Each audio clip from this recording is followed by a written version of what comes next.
Greetings, fellow nerds and geeks. Why don't you pull yourself up a chair, grab yourself a beverage, and prepare to enjoy a geek-tastic conversation. Welcome to the Geek Easy.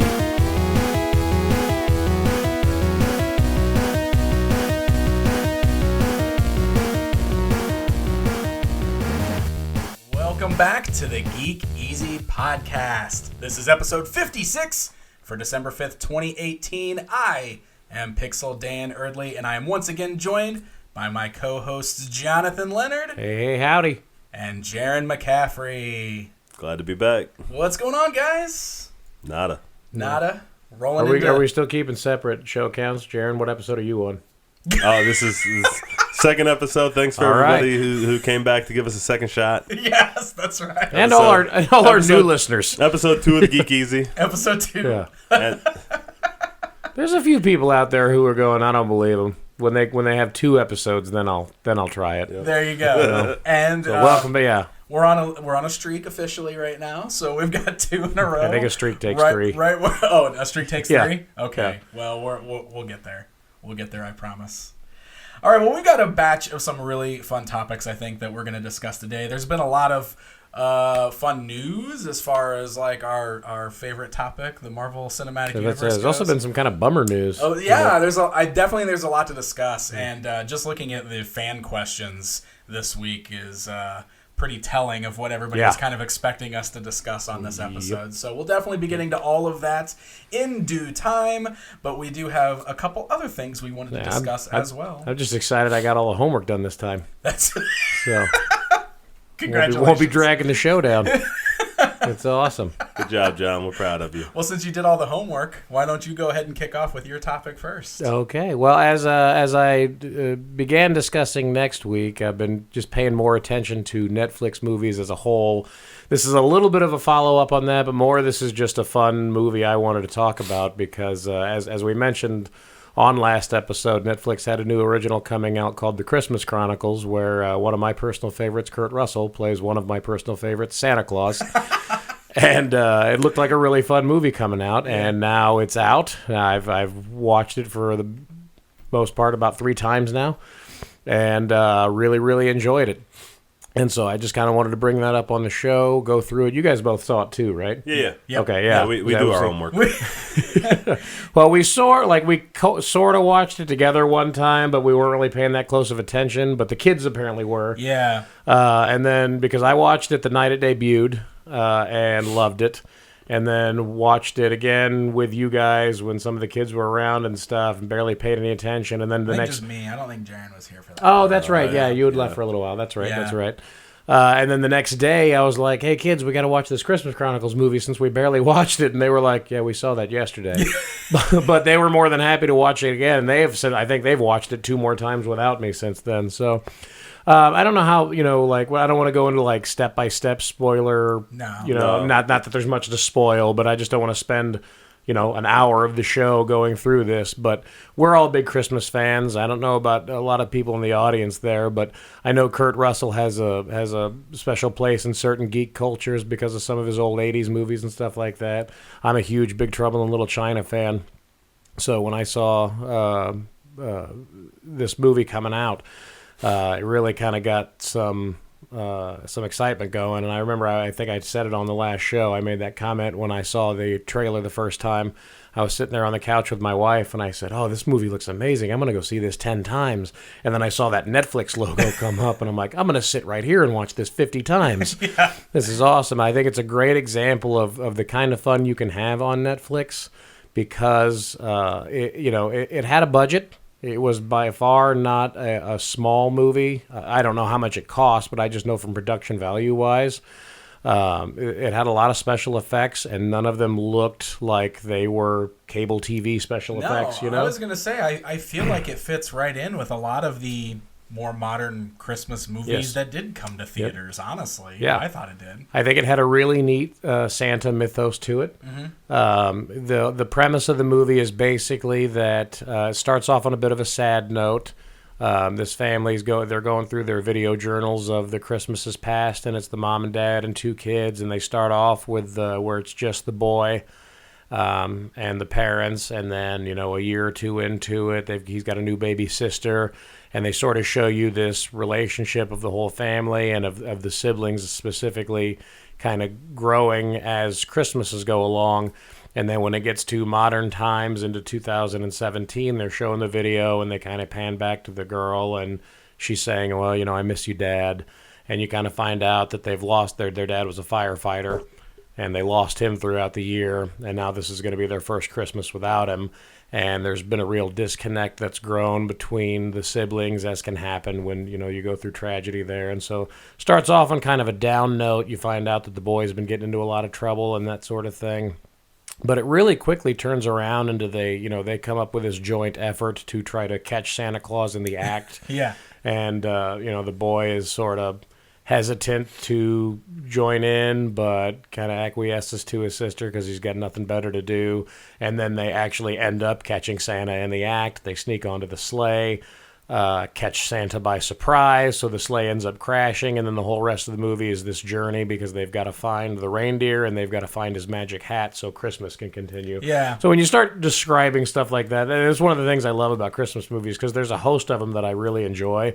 You cannot describe one without going, man, this sounds corny. It's super corny. It's super cliche. I mean, it's the classic gotta find the Christmas spirit movie, right? Yep, Everybody's exactly. looking for the Christmas spirit, trying to recapture the magic. Yep, exactly. We need everybody to have Christmas spirit so Christmas can happen, kind of a thing. So, but it's got a bunch of running gags, and I mean, as always, like I said, I'm not going to spoil the whole movie, but this is a spoiler show, so if you haven't seen the movie, then forgive me for some of the running gags I ruin. But they have the running gag about all the pictures of Santa being a really fat guy, and Kurt Russell's mad about it. Yeah.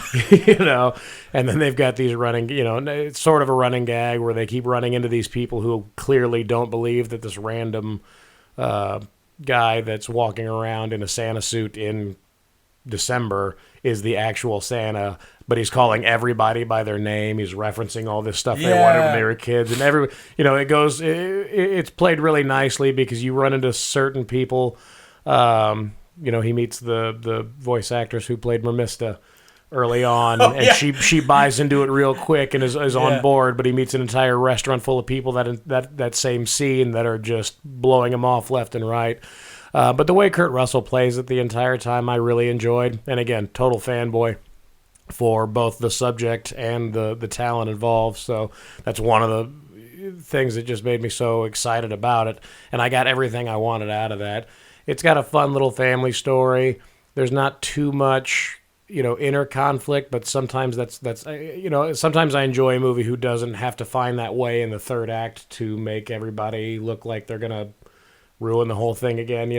You expected I expected at least the older teenage boy to really relapse hard somewhere towards the end, and that never really happens. Yeah. But I kind of enjoyed that it didn't. Yeah. Like we don't need that right now. Leave that alone. Let's just kind of flow on with this movie. There's a really fun cameo at the end. Yeah. I just, I say without spending 45 minutes talking through every scene, I don't know what else to say about it, but I really, really like that movie. It's another instance of me being very happy with Netflix in general. If you're a Christmas movie fan, you've still got a few weeks here. Make sure you get it in before the holiday comes because it's a really fun one, and I think it's going to be one that I'm going to enjoy for years and years to come. And for all of you toy collectors out there, there's a real fun scene that I really enjoyed in the police station where he's trying to prove to because he gets arrested at one point and he's trying to prove to the police officer that he's the real Santa. So he just starts pulling out all the toys that the officer asked for through various Christmases when he was a kid, and he pulls out like an original G.I. Joe, and he pulls out a carded Han Solo from Kenner, and just stuff like that. It's a real fun little moment in the movie. Oh yeah. It's totally like my kid is way into it. That movie's been on so many times in my house already because he constantly wants to watch it. So, I mean, if it's got a kid interested, I think it's done its job. Yes, absolutely. You talked about the running gag with him getting mad at all the fat Santa pictures. Spencer thinks that is the funniest thing. Like, anytime he's mad about that, like, Spencer's like, did you hear him? He said my butt's not that big. Like, he thinks that's so funny. So I'm into it. I agree with you. It's a fun movie. Yes, it's corny. Yes, it's cliche. But man, it's so Christmas, and I love that kind of stuff. And how many Christmas movies aren't? I mean, I was gonna say you either like them or you don't. Which is not to say that if you enjoy Christmas movies, every one is great. That's not the case. But I can't imagine anybody who's a big Christmas movie fan that wouldn't get something out of this movie. Jaren's a big Christmas fan. What did you think? Okay, so can I be the guy that reads too much into stuff? Yeah, go for it. Because I thought it was real interesting. Well, first of all, I have to say personally, now I don't have any kids or anything like that to be into it. I don't know that I felt like it was an instant classic. And I don't feel like I'll be able to say that until... Because right now, I don't need to rewatch it. Mm-hmm. So next year when Christmas rolls around, that's when I'll be able to say, like, if I want to watch it again or not. Yeah. I did like it. I thought it was fun. I laughed at a lot of stuff. Kurt Russell's always great. Yeah. Always great. He's amazing. I thought it was interesting to see, like... And like the Tony Stark Santa. Yeah. Okay. Yeah, because he's got like. Yeah, I get it. So I get it. yeah. Okay. So like I think there's I noticed a definite shift in the sort of patriarchal father figure. Mm-hmm. Like kind of that addition of a little sarcasm and a little bit of a hard edge that we see nowadays. I thought it was interesting to see Santa like that. I kept in my mind kind of comparing it from like the 80s Santa Claus the movie. Oh, okay. To the Tim Allen, the Santa Claus mm-hmm. to this one. You know what I mean? Like I think you can kind of draw like a line through that and see kind of like, that expectation of like a father figure in those. I gotcha. You know what I mean? Yeah. The three differences. Like I think it really distills to an extent that kind of persona, and it's great for Santa Claus because you can present Santa Claus without wanting to present any of the actual like complexity of like a every dad is just a person. You know what I mean? Right, Santa Claus is not, so we can just make Santa Claus kind of that ideal, like, that's all our fathers, Yeah. Right. Totally. So I thought it was interesting to see that. Yeah. They had an interesting take on elves, too, in the movie. Oh, yeah. That I thought was interesting. They were basically a little furry. Well, yeah, they were like little bunny rabbits. Yeah. And the way they handled all the magic, I thought was neat. It was more fleshed out than I expected it to be. Like, I didn't expect to learn a new Santa mythos from that movie. Right. But I feel like they really, without bogging it down with a lot of exposition, they really gave you a whole bunch of rules that you could go, okay, yeah, like I didn't feel like the rules were too crazy, though. Like, they didn't really go too far outside of, like, what you would expect of a Santa Claus, right? Like, they did some different things, like the fact that his bag can apparently transport you to the workshop at some point, just crawl through all those presents inside his magical bag and you'll wind up in his workshop. That was interesting, but it kind of feeds into the like never-ending bag, I guess. Maybe the elves are constantly feeding it. Well, even when the sleigh was traveling and they were basically just going through portals. Which I thought was really neat. And again, they didn't spend a lot of time explaining it, so you just kind of you watch it and you garner your own. And I'm sure it's not the first time that's ever been thought of. If I put a little bit of thought to it, I'm sure I can think of other movies where that kind of thing has been seen. But I thought just visually, this was a really neat take on all of it. Yeah. But they did a lot of classics, though, too. Like, he did the finger on the nose and would magically go up the chimneys or the vent at that one point, which was cool. He had to get talked into saying ho, ho, ho, though. That was hilarious, yeah. I don't say ho, ho, I don't say that. I thought that was fun. Yeah, I would definitely recommend checking it out if you're into that sort of thing. If you like fun Christmas movies, if you like Kurt Russell, it's definitely worth Honestly, I will say as much as I know you to like Christmas movies, Jared, I expected you to like it more.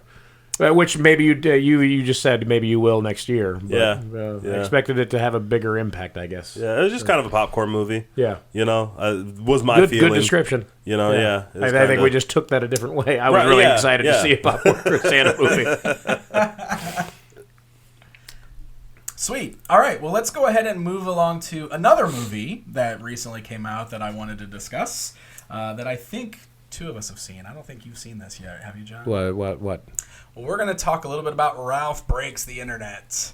Of course, a sequel to Wreck-It Ralph, the Disney movie.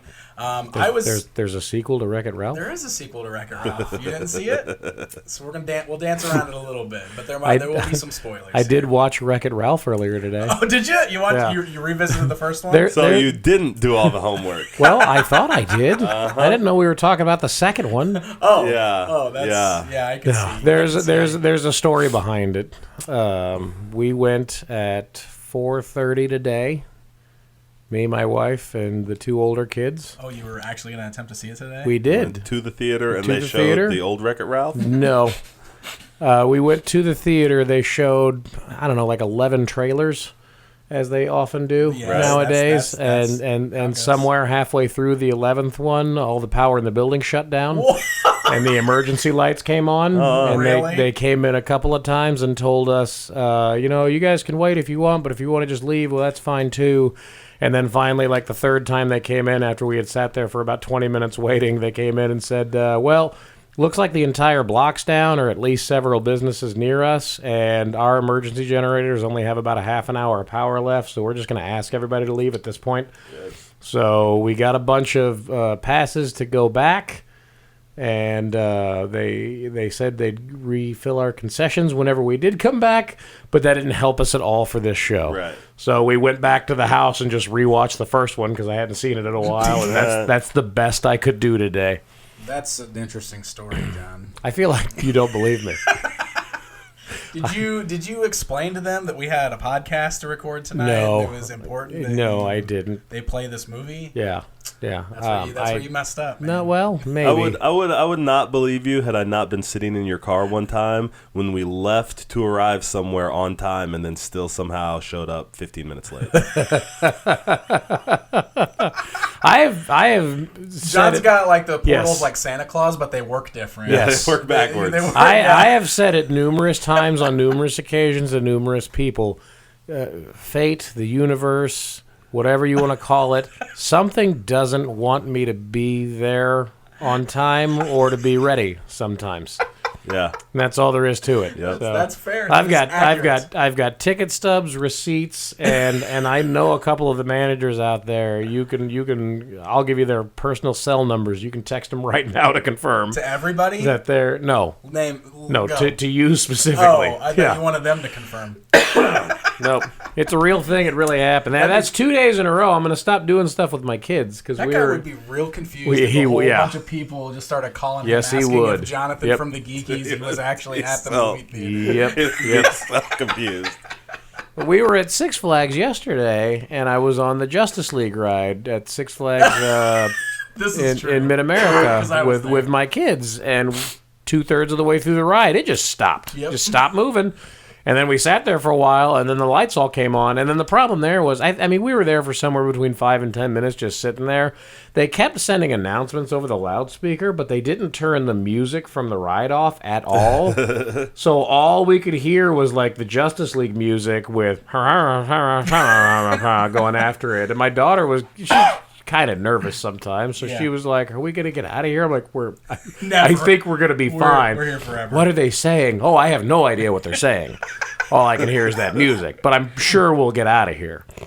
So basically what he's saying is that if this podcast just randomly shuts off tonight, it is definitely his fault. Yeah. Well, my kids aren't here. We should be fine. Must be John's fault. I forgot the cord for the camera. That's what it is. We got to hurry up. We're on limited time with the camera battery.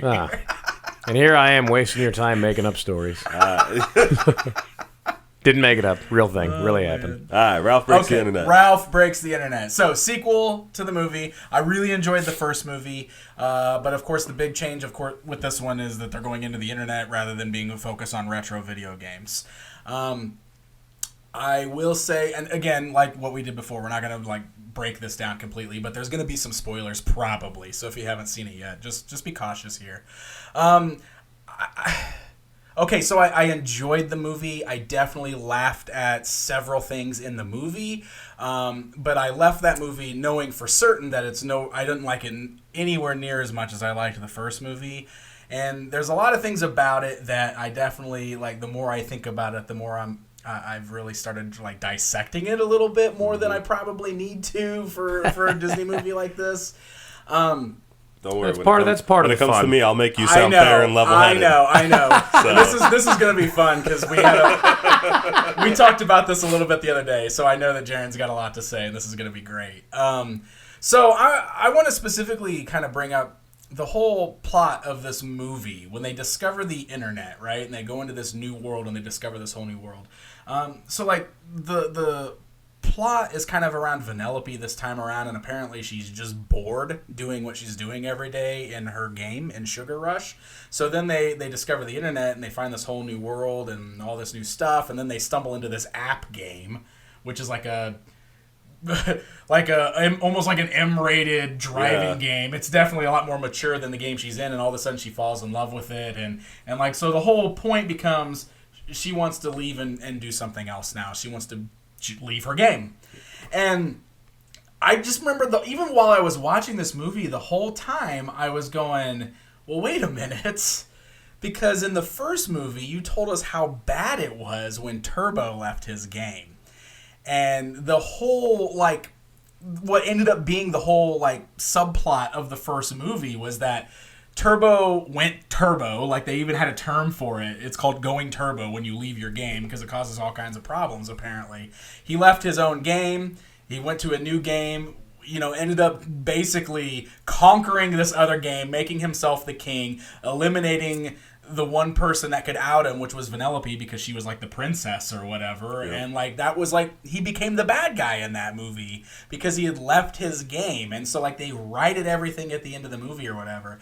So now you're telling me it's okay for Vanellope to just game hop after this was like such a big point of contention for the first movie. So was she going into other games like while people were playing them and stuff? Okay, yeah, that doesn't make any sense then. It doesn't make any sense because like, there's like a whole scene where she's just in this game randomly now while people are playing it, and it's like this is what caused all the problems in the first movie, and you're just doing it and they didn't even like touch on it. They didn't even bring up that was an issue. The whole turbo thing never came up. It's just happening now, and that kind of bothered me. That bothered me. So the whole thing was kind of like, she just wants to be able to do something new. She wants to do something different. And like Ralph's upset because they're best friends and he doesn't want to lose his best friends. So he gets kind of like, he gets a little selfish and he tries to like basically find a way to ruin the game so that she can't join it, so that she has to come home with him. And then, the whole point is ultimately he learns, well, if she's really my friend, I should let her do what she wants. Like that's kind of the moral of the movie, which is a good moral. But it's just so counter... It doesn't make any sense in that world. It doesn't make sense in this world that they created with the first movie, and I think that's my issue with it.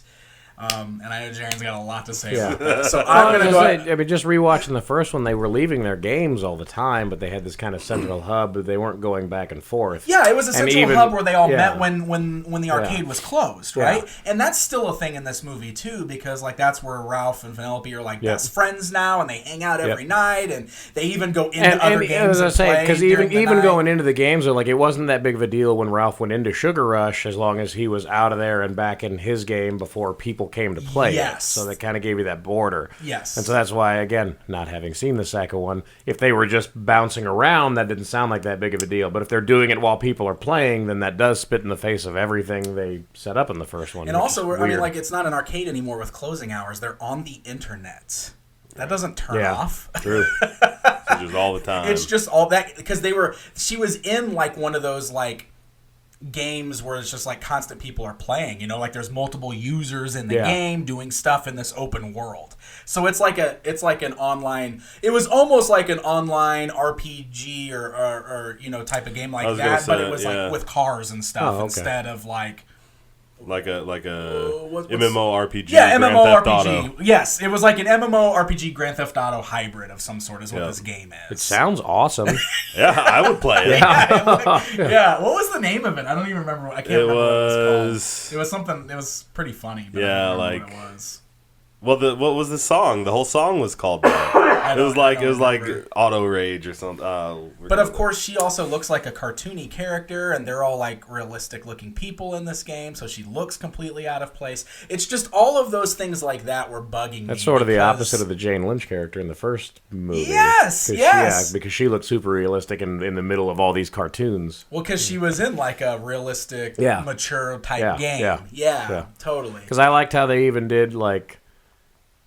They used her as the character to receive the explanation of Turbo, because when Fix-It Felix was the one who explained what had happened with Turbo, he was like, "Oh, I forgot, you just got plugged in, you don't know this story." Oh yeah, because she was such a new game. Yeah, so that was kind of his reason. So I would, which I thought was a really funny way to do that.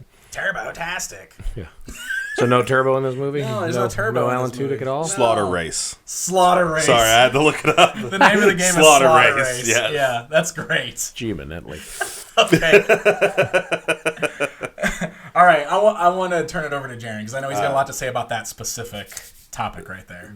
The whole thing. Okay, so I want to say first that I know every time I talk about Wreck-It Ralph, I feel like I need to put my tinfoil hat on, and like everybody just looks at me like I'm crazy.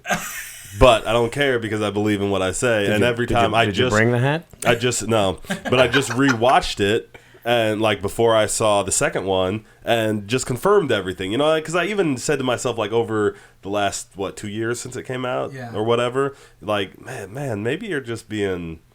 I mean, not paranoid. Like, I don't think this is some big conspiracy, but basically it breaks down like this. In Wreck-It Ralph, like I think the moral of the Wreck-It Ralph story, which is like, the moral is stay in your lane, know your role. You should never try to better yourself. You should never try to break out of that role. You should just be happy with what you have. I think that's a real dangerous message to put into a movie, especially one built for kids.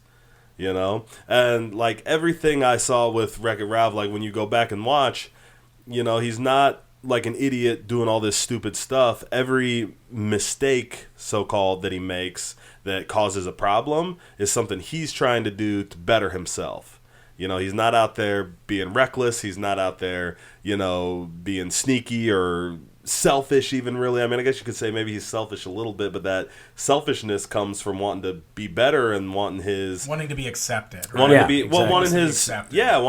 be accepted. He doesn't want to be a bad guy anymore, because he's not a bad guy, right? But everybody in his game treats him like a bad guy. They have the party, and for their 30-year anniversary, and nobody wants him around, like, and he goes off, to find a medal. Because they say, if you went somewhere and got a medal, we'd accept you. You can never get a medal because you're the bad guy. Yeah. So if you go and get this medal, then I'll let you live in the penthouse. The one guy said, the one little Tweedle Dumpling guy says. Yeah. And so he goes to find this medal. Like, that's not unfair, like.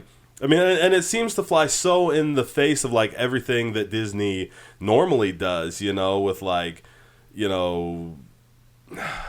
every other, every Disney princess, like, it seems like almost every Disney princess, like, her message is like, break out of your rut, I mean? Go live your life, be the best you that you can be, and, be loved for that, or what, and so now we've got this Wreck-It Ralph, and it's like, nah, just stay in your lane, buddy, be happy for what you got, and even like, the climax of the movie, because you said, you said when I was telling you about this, you said, well, no, by the end, his life's better. He's got a friend, like, isn't that, he has improved his life. And I say, like, yes, but he improved his life only after he accepted that he cannot improve his life. And only after he came to terms with the fact of, like, I just need to stay in my lane. I need to stop trying to better myself. I'm just, like, it's not like he proves himself. He realizes that everybody else is right. And when he realizes everybody else is right and apologizes and starts trying to undo all the stuff that he's done trying to make himself better, then he is accepted and he goes back to live in the trash heap and whatever. So while I enjoy watching Wreck-It Ralph, like I think it's a fun movie. There's so many gags that I like, and like that is geared towards kind of our age group, right? You know, because so many of the retro games, like so many of the jokes they make, like I remember being in the arcade. Yeah, you know what I mean. So like I enjoy that, but you know, then I start reading into this message, and it just conflicts me. Yeah. So then when you take Wreck-It Ralph 2. And the first thing is like they've turned Wreck-It Ralph into kind of the de facto bad guy. There's not a bad guy, right? The bad guy is Ralph's insecurity over his relationship with Vanellope. Yeah.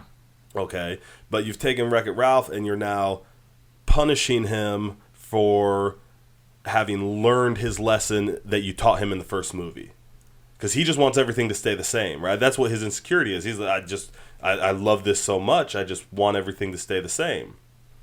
And that's what you taught him he's supposed to want in the first movie. Yeah, so now we're punishing him for that? That's terrible. And then, like, all the, you know, so instead of the video game movies, and this is a little aside thing, right? Instead of making all the video game references, now we're making internet references. But they all just felt like, you know, out of touch. Not like modern internet jokes. They're like the jokes that parents make about their kids that are only on the internet now. You know what I mean? It's like the jokes people make about the internet that aren't necessarily internet jokes. Yes. Like okay. Yeah, like they're outside the culture joking about internet culture, not like they're in culture. And with, you know, with the retro gaming, it's like you're in that gaming culture making gaming jokes. And that might even have something to do with the age. The age range, absolutely. Age range for even the writers of the movies. Right? Absolutely, yeah. absolutely. Like they lived the 80s and 90s video games, so it was easy to be outside. You know. Yep. Yeah, I get that. Yep. So I have huge issues. All right. So counter argument. Yes. For Wreck-It Ralph, the first movie. Okay. Isn't it maybe more like there's a couple things going on here? I think. The little Humpty Dumpty looking townspeople. Yep. Maybe the message here is more that they're intolerant. Okay. They're intolerant of this he looks like a bad guy. He's supposed to be the bad guy, so we don't want him around. We don't want to change our opinion about him. That's just the way we treat him. We treat him like that. So we've got that whole thing where we know that Ralph's not a bad guy, but he's being treated like a bad guy just because he's the bad guy. Right. It's an intolerance message, right? So you've got that part of the story there.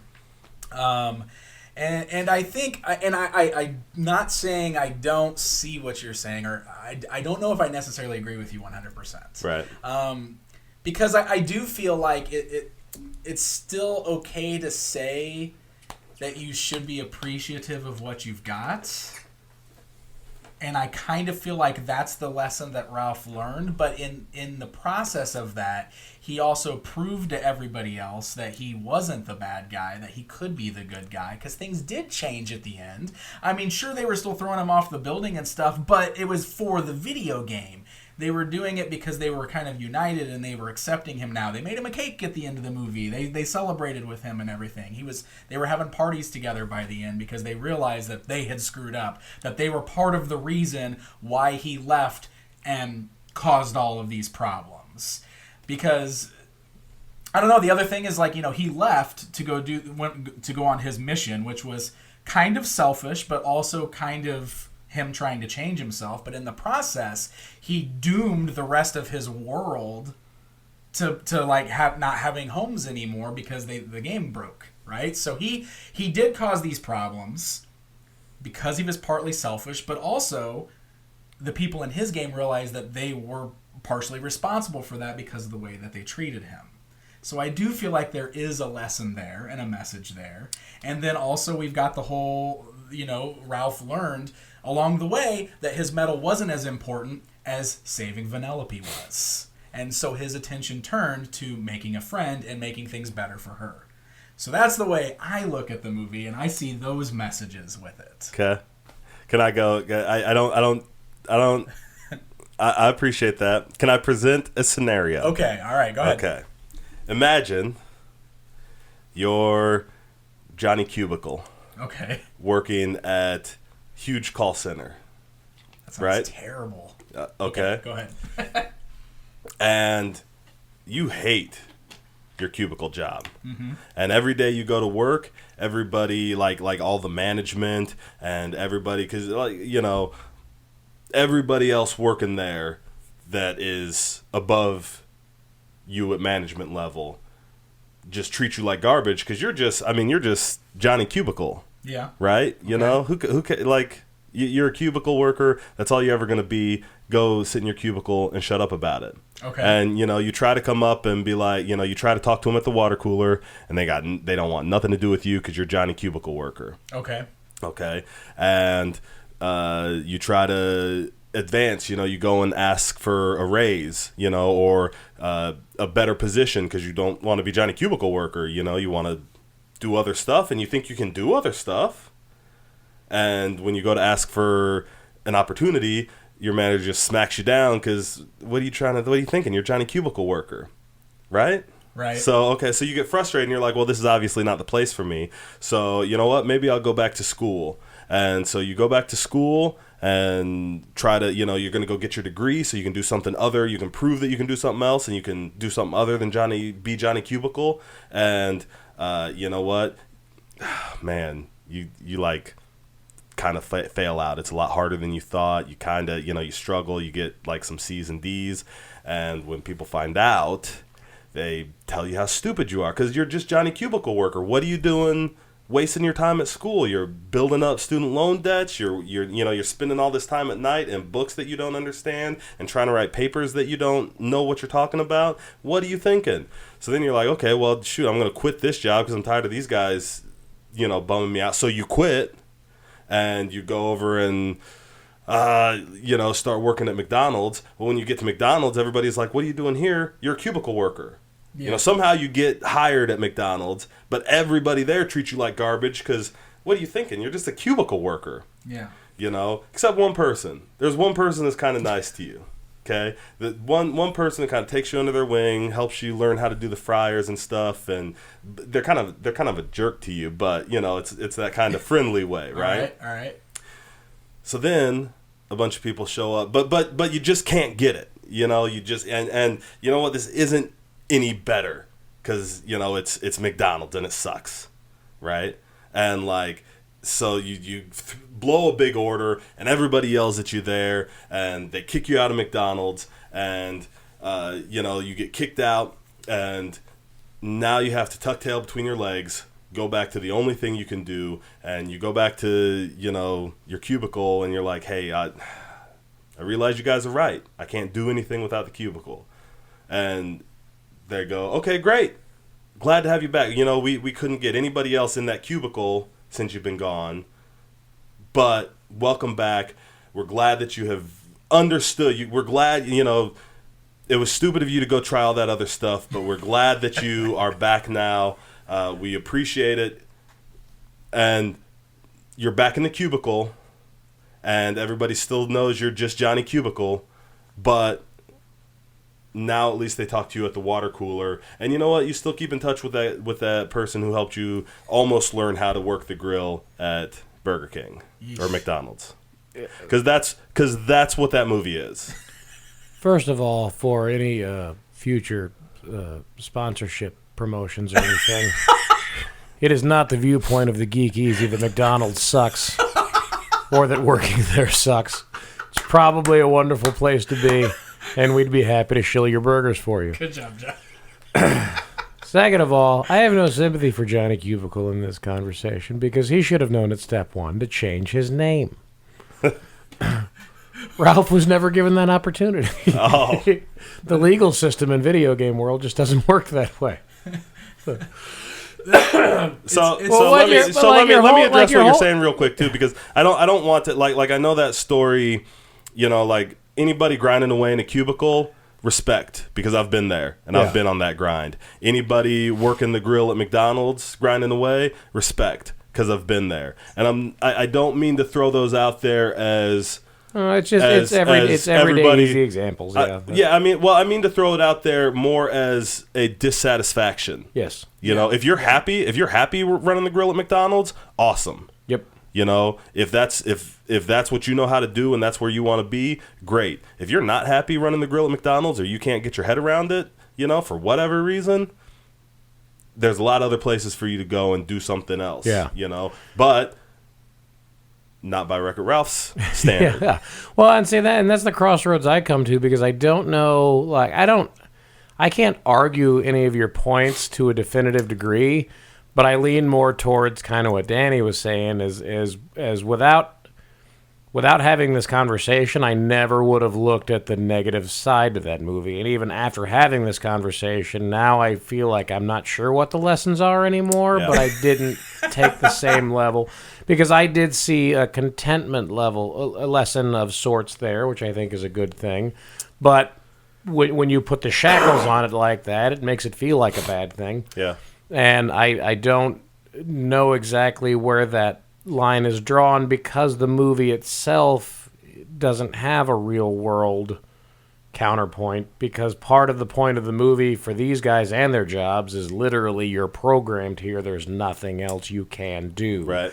And I don't see I understand your story, and I know that a lot of people are stuck in those positions, but I don't know of anyone who literally could not ever find a different. I mean, Johnny Cubicle went through a bunch of examples in your scenario there. Yeah. But in the real world, he tried 3 out of 1 million. Right. In Wreck-It Ralph's world, he tried a couple, but literally the real answer is only 1. So he is kind of stuck in that rut there, and I don't know where that breaks free. But I did think by the time it got to the end, I really think, and you sort of touched on it in the first place, Dan, I feel like if I really wanted to analyze it, the villagers in that game had more of a learning arc than anyone else, and what they learned was tolerance to that degree. But the movie doesn't really focus or highlight that. Exactly. So that's sort of a shortcoming in the storytelling, but I don't think it's a negative lesson so much as it was a positive lesson poorly executed. Completely wrongly executed.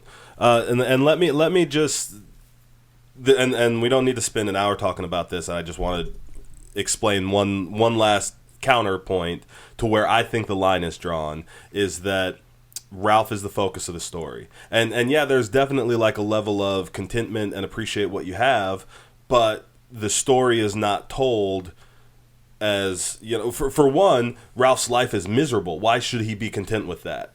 Okay, it doesn't get better until the end, right? Everybody hates him. He's the bad guy. They don't invite him to the party. They don't recognize his contribution. Why should you be content with that? Then when he leaves, he learns the lesson, not that he should be content.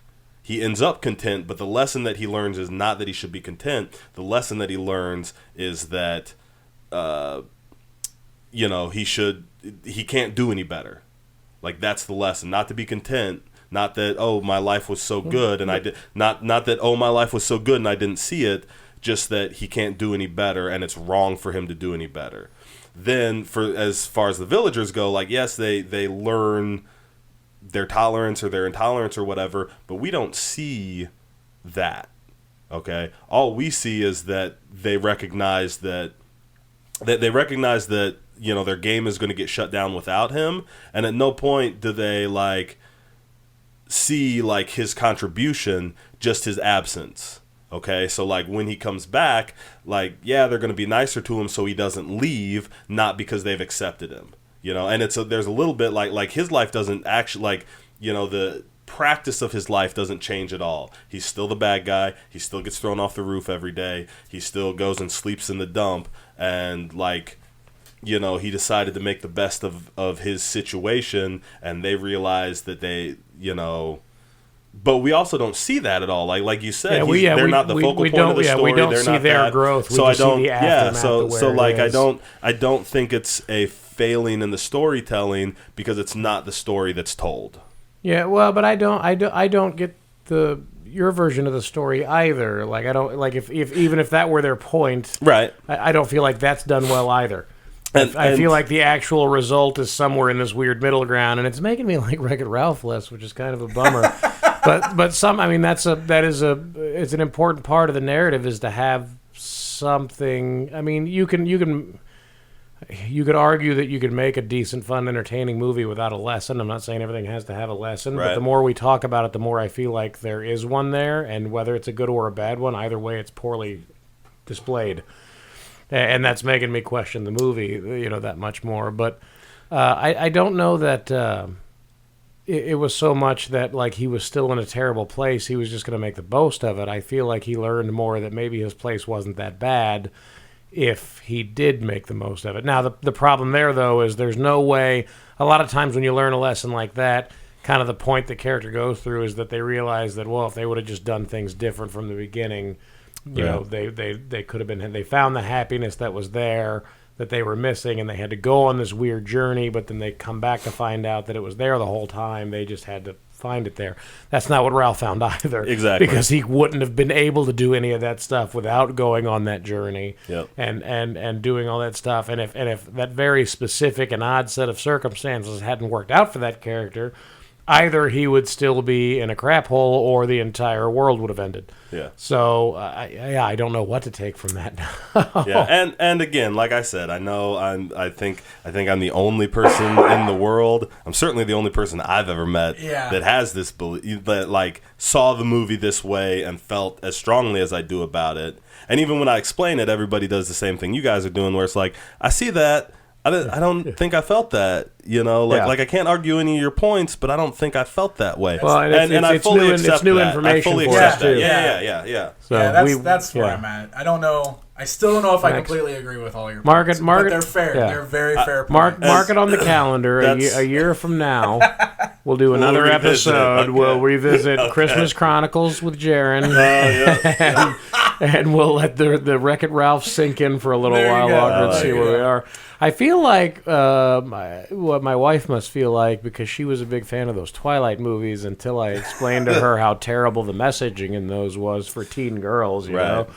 And when she would argue, I'd be like, really? Because isn't the message basically, even if he hurts you, it's not because he's bad, it's just because his nature, and do whatever you have to do to make him love you, even if that's killing yourself. Like, isn't that what we're telling our teen girls? And she would just stare at me for a while and then be done with it. And a couple of times that's come up since then. She's like, I'm still mad at you. I'm like, for what? She's like, I liked those movies. And I feel like 6 months from now, every time Wreck-It Ralph comes up, I'm going to have to mean mug Jaron. Oh, my gosh, yeah. I'll take that. I feel like there's a message in any storytelling, because ask any storyteller, right? Any storyteller, you have to be saying something. Yeah. And maybe you have a responsibility to then curate, for lack of a better word, what story you're telling. You know what I mean? And not to say, like I would never stop my kids, if I had kids, or any kid. I would never try and stop a kid from watching Wreck-It Ralph. It's a fun movie with a big goofy dope. And if a kid can't watch a movie if a kid can't watch a movie about knowing your place and staying in your lane and then still grow up to be the kind of person who betters their situation, it's not the movie's fault. I think that this could be another interesting future topic for us at some point, though, because you're talking about every story has to have some sort of like lesson or guiding point, which I believe is true. But I also think that sometimes, even from a creative aspect, I mean, there's a lot of prolific movies or books or stories that have been told where society, the audience, takes a certain lesson out of it and runs with it and turns it into this bigger thing, even when the creator didn't write that. That's true. Yeah, that's true. Which again is not to say that you're wrong in your point at all. It's just one of those things where every time I always think about that, because sometimes you do have those moments where you're like, all right, this is the message I want to get across. But a lot of times a movie might mean something very deeply to you. Yeah. If you were to talk to the guy who wrote it, he would have a totally different point of view, and then you talk to the guy who directed it, and he'd have a completely third point of view. Yep. And that's one of the magic of storytelling is that, whatever you try to get out there, sometimes everybody's going to get that, and sometimes it's going to mean something totally different to everybody. And sometimes you're just going to make a popcorn space opera. Yes. And it's going to become Star Wars. Yes. And so you just never really know. For sure. For Maybe sure. it was still written by good people. I'm not conspiracy theorying here. Oh, I don't think Disney sat down with the creators of Wreck-It Ralph and went, look, we need to make sure all the little boys out there know their, like, I don't think that, you know what I mean? Like, but whatever story, you know, whether they were, we want them to know their place, and their place is buying our stuff. Buying our stuff. There you go. Yeah. Merchandise. Yes. All right, so we can. I've said my piece. Danny, do you have anything else to add, or are you ready to move on? Now that Jaren's ruined Wreck-It Ralph for everybody. Hate mail, hate comments. I'll answer everything. I believe strongly in this, so I'll stand up to any arguments that come in.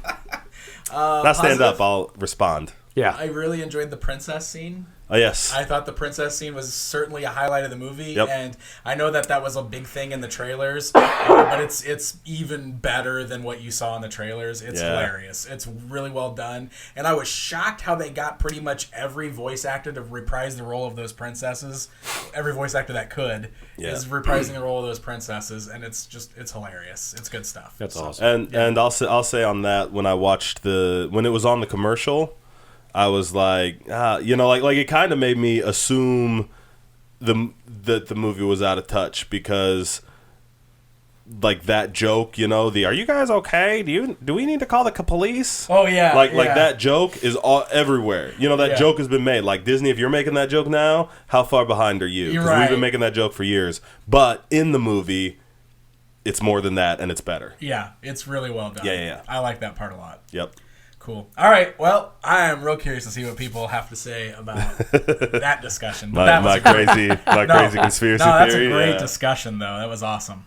All right. Well, why don't I go ahead and switch gears then? We're still on the Disney thing, but we're going to go ahead and switch on over because we got a lot of Marvel things that we need to discuss. This is a hybrid of point 1 and 2. That's right. Yeah. That's right. So, Jaren, why don't you take it away with the big news that everybody's talking about first? Right. The big news that everybody's talking about is Netflix canceled Daredevil. Womp, womp, womp.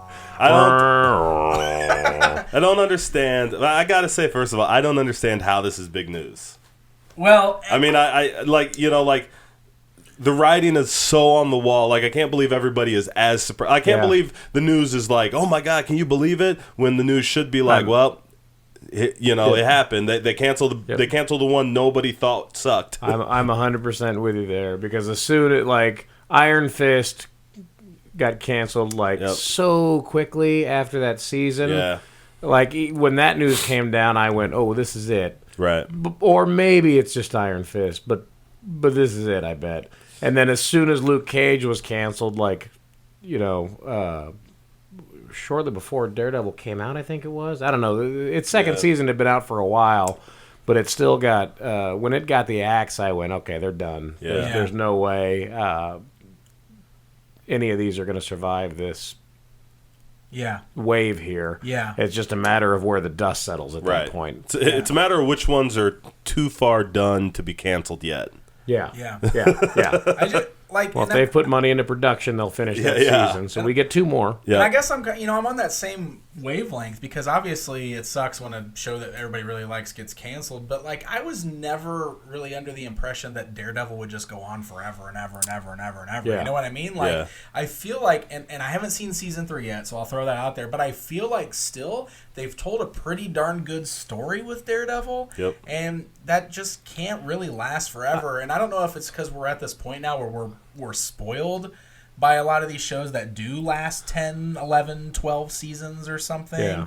But, like, I don't know. Like, when the Netflix shows were first announced, the whole thing was, we're going to do these 4 shows and then a movie at the end. And then that was going to be it. Yeah. So I kind of feel like everything else we got was, like, bonus on top of that because it performed well. Well, that was never, it was never like, this is it, this is what we live in. But it was always like, that's what was announced. Right, yeah. So, I mean, there was always the chance for it to go farther, and it immediately did. I don't really love the track of the way it went farther, and I don't remember if it was one of you guys, but somebody brought it up recently. Oh, it was you. Talking about when Daredevil first came out. Yes, I pointed at Jaron. Sorry. He pointed at me. I'm not used to having 2 U's here still.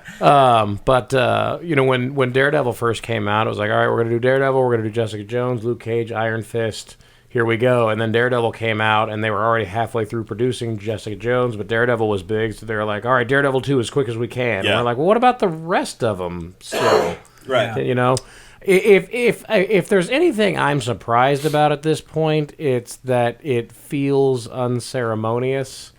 Like Marvel, everything they've done for the last 10 plus years has been build towards something. Right. And to see things that, and I haven't seen Daredevil 3 either. Actually, I haven't finished any of the shows that have been canceled at this point. I'm a little bit into Luke Cage season 2, but I haven't even started Iron Fist 2.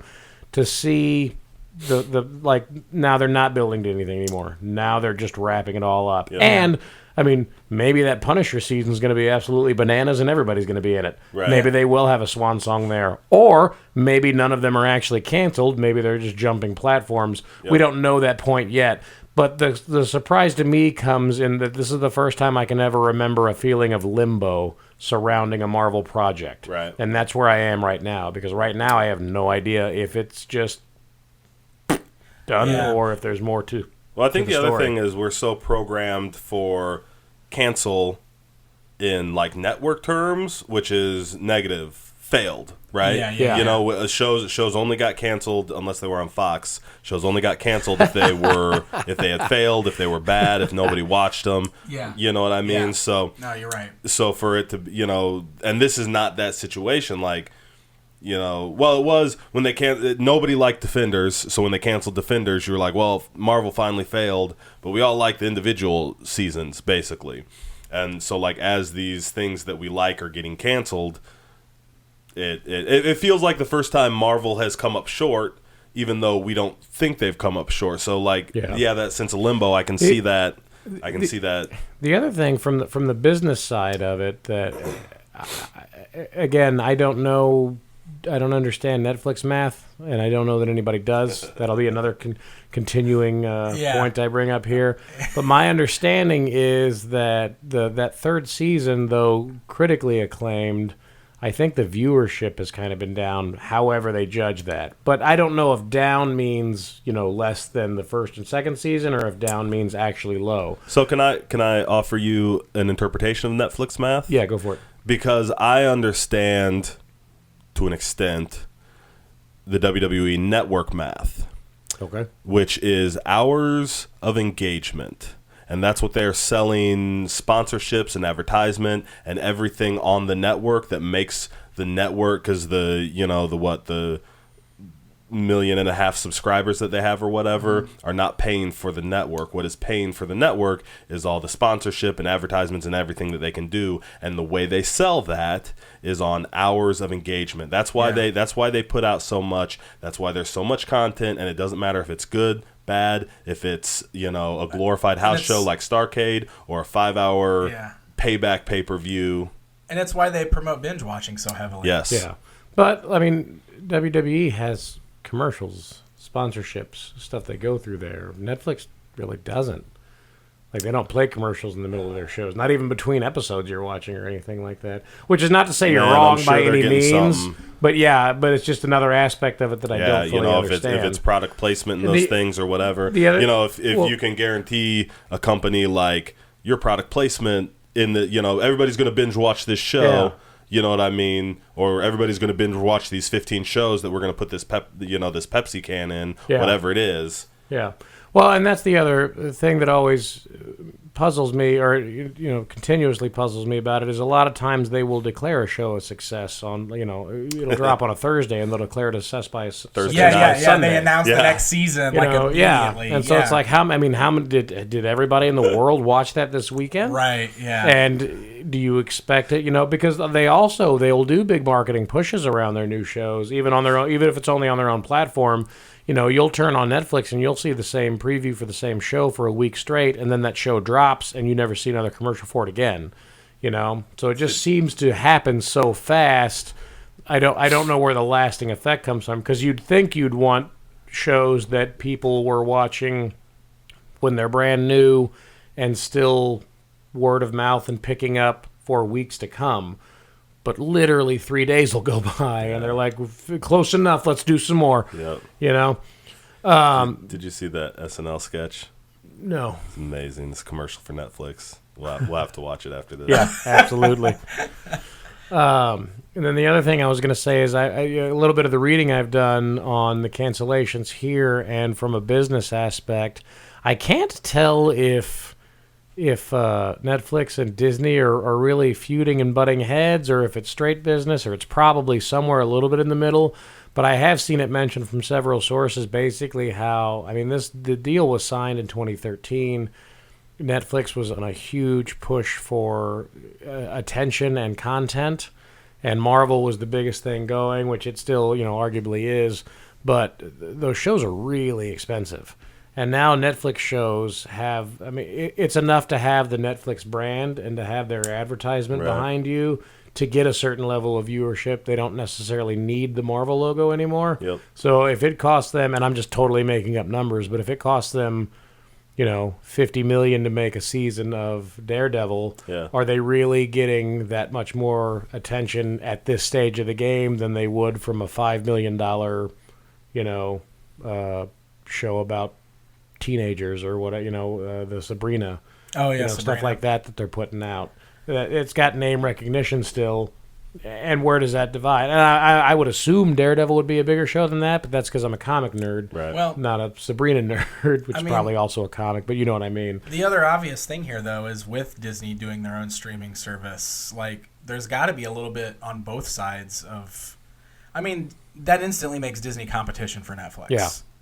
And so even if it's not Disney pulling their shows away, maybe it's Netflix going, well, if you're starting your own streaming service, we don't want your stuff here. Yeah, you're absolutely. our competition now. Absolutely. And maybe that's why. Maybe I Disney think might it's be got to be a fine little not bit of having it on both. there. Honestly, it's got to be a little bit of both of that going on. And they have definitively said that they're not going to have mature content on Disney Plus, which we talked about last time, but we didn't know. I've seen that since. But also, what I always forget how much of Hulu Disney owns. Yeah. And when the Fox merger dust settles, they're going to go from owning 30% to owning over 60% of Hulu, I think. So if they want a place for mature content, they can just build shows for Hulu, which they already have some Marvel shows that are exclusive to Hulu. So it's not unprecedented at all. I need to watch those, actually. I'm looking at this. I'm looking at this article on IGN, and first of all, I want to call it out for the awesome clickbaity title that actually says something different than the article says, because Thanks, Internet. The title is Marvel's Daredevil isn't going to Disney, but then in the article it says straight in here, where did I just lost it? Oh yeah, it says Netflix shows are getting canceled so they can move over to Disney service. That probably won't happen. No one knows for certain. like straight in their article says something completely opposite that the title says. The other thing, though, is even though they're canceled, they're going to be on Netflix for ever, probably. Right, they'll be there until they decide to drop it off, right? Because because I'm sure Netflix still owns those shows. Yeah, and I'll watch them over and over again. And that's another thing that's kind of come up along the way too, though, right? Hasn't there been reports of some sort of creative differences between the MCU stuff and the Netflix team and stuff like that? Yeah, they've run into some of that already. Actually, right? I think that is one thing that I heard they were starting to butt heads about, because Netflix is moving more towards a 10-show season format for a lot of their original content, and Marvel wanted to keep going with the 13. Or 16 or 13. Yeah. Whichever they're at. Don't need to. Yeah, too many. That's what... I love all those shows, but they all go about 3 episodes too long. I was about to say that's what in the chat I was with some other friends. I think it was my friend James. Shout out for the funny comment there, because he's the one who said, looks like Netflix wanted 10, but Marvel wanted to keep pushing with 16. Apparently Netflix has actually been watching the shows. Oh man. And that's an argument I never okay, from a tight narrative standpoint, right. I think they could have probably been slightly stronger with slightly shorter, because there is some lag. Yeah. The lag never bothered me because I really enjoy the shows. So it's kind of one of those things where, looking at it from a storytelling standpoint and getting from point A to point, C or wherever they're going, B was a little too fat, but at the same time I enjoyed the extra fat. There was never anything there that really killed the viewing experience for me. But I wouldn't have argued at all by tightening it up and making it a smoother process either. So Just wanted to throw my 2 cents in on that. Well, and then, there's also the news too that we recently got about how Kevin Feige is producing some other standalone shows, which I think we mentioned recently, because apparently there's going to be a Loki show, and a Scarlet Witch show, and a Winter Soldier show, supposedly all in development already. So I think Falcon and Winter Soldier, which I believe may be like, I don't know that they're. The Falcon Winter Soldier one, at least to me, sounded like it was supposed to be, if any of this stuff even happens. I still will believe it when I see it, but it sounds like it is more concrete than I originally thought, at least. But I think that one is very much like miniseries, or maybe even like long, I think that was only supposed to be like 3 or 4 parts, right. not like a full season or a continuing story. But who knows? And so like, looking at that Disney streaming service, I think PG-13 is probably fine, right? Yeah. Because they're still going to probably put the Star Wars movies on there, which mostly are PG. But Avengers, that's probably as violent as you're going to get, right? The Marvel movies. Yeah. And that's why these Netflix shows definitely won't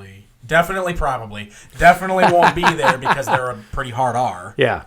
And the Disney's, I mean, we've talked about that before. Disney... They keep that family-friendly name with the Disney name, but they own other production companies specifically for releasing the R-rated content. And like we talked about with Hulu, I guess that's always a possibility that maybe eventually they'll put more of that kind of stuff on Hulu, since they'll have a majority ownership. Yep. And, I mean, maybe they just completely fold all of these, wait a few years, and then work some of these characters into Phase 4. Who knows? Or Phase 5 or 6, or or wherever they're at that point. Right. I mean, it's not the last time we're ever going to see a Daredevil on film. It's just a matter of whether or not it's Charlie Cox and what exact format it takes. And I think if they are just cutting business ties and are being done with it, I will be a little bit bummed out, because I would like, I've liked some of these characters enough where I would like some level of closure. I don't expect there to be this one world-ending story where New York evaporates and all the characters are gone by any means, but it would just be nice for some level of send-off. But again, also in fairness, haven't seen the ends, so maybe I get that. I was going to say, Daredevil gets great closure. Does it? I feel. That's good. I feel like. I would say Iron Fist could have had really good closure, except... He's the immortal Iron Fist. Well, so this is spoilers, right? You guys care if I spoiler? No, go for it. All right, so just Iron Fist. Iron Fist sucks anyway. Don't bother. I like that. Don't at us. I hated Iron Fist. I hated the Iron Fist character. The second season even showed like every character in that show got better, their storylines got better, the acting got better, and Danny Rand just continued to be this like black hole of just suck in the middle of the show. So like as they ramp up, one of the antagonist of the season ends up taking the Iron Fist from him, and he becomes the Iron Fist. And so they got to but then he just starts murdering his way through New York City, so like they got to stop him and take the Iron Fist back, right? Well, during that progression, Danny Rand decides that Iron Fist should be Colleen Wing, not him. That she's, more the better person, whatever. More suited. Yeah. So like, so I'm watching the series going, man, would I love, like if they just got rid of Danny Rand and Colleen Wing just became the immortal Iron Fist, I would watch that show. And then they do that, like you're waiting the whole time for them to they're going to have to do something else, because Danny Rand's got to be Iron Fist. Then they just do that, and they make Colleen the immortal Iron Fist, and they had been having some issues anyway, so like at the end they kind of part, and he goes off to, I don't remember what he goes off to do, but like they kind of go their separate ways, and she's going to be the Iron Fist and defend Hell's Kitchen, and he's going to go suck somewhere else. Wow.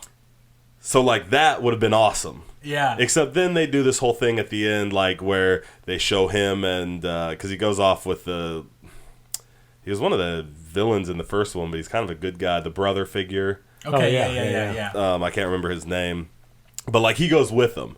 Like they end up going off together to search out, and they're searching for something. But then they do like a post-credit scene where we see that. They're kind of like, it's kind of like a Indiana Jones moment where like they go to try and get something from this guy and he can't talk them into it, so now they're gonna have to shoot their way out type of thing. And he's got the Iron Fist, and then they show a scene of Colleen Wing, and she has it. So now there's 2 Iron Fists. Oh, so like they almost had this amazing closure point where like Danny Rand could have just rode off into the sunset and we never had to worry about him again. But then they screwed it up because they didn't know they were going to get canceled at that point. What if like they did the transfer to Colleen Wing, and then she's just walking around the whole time like, I'm the immortal Iron Fist, and just keep saying it over and over again, and you're like, oh, maybe that's the power. Maybe it wasn't Danny Rand at all. Maybe that's just a side effect. Yeah, maybe.